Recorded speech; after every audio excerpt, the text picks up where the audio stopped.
Le të kthehemi pak në prekasin legjendar, te familja më legjendare e këtij populli, te komandanti më legjendar i këtij populli, te historia më e dhimbshme dhe më krenare e këtij populli, por dëgjuar zërat e tyre çka ja than së pari armikut dhe bashkëpunëtorëve të tij, dhe pastaj për t'i folur gjithë botës shpirtërisht dhe për t'i thënë që ju trupat tanë edhe mund t'i vrisni, por kur nuk lejojmë të vrisni moralin e këtij populli.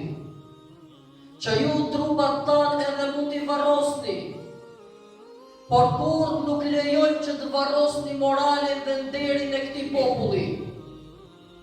Që ju mund t'i shkatroni dhe t'i diçni edhe shtëpitë tona, por ne derisa marrim frymë nuk lejojmë të na shkulni besimin nga zemrat, e të na merrni turbin nga familjet, e të na merrni të shtretin çka e kemi vatanin tonë. Prandaj, për këto vlera, ne ose jetojmë me këto vlera, e nëse ju dëshironi të na merrni, ne nuk na duket jeta më.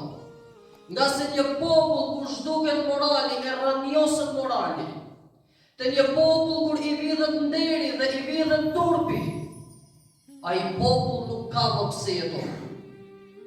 Njeriu ose jeton me dinitetin, me moralin dhe me nderin, ose vdes si i tillë. Por ai më nuk është njeri kur ai është i gatshëm dhe pajtohet që të jetojë pa moral dhe pa nder. Dhe kjo histori na e dëshmon këtë që në traditën e popullit tonë ne kemi qenë të gatshëm të sakrifikojmë dhe gjërat më të shtrenjta, por moralin nuk e kemi dhënë për asnjë çmim.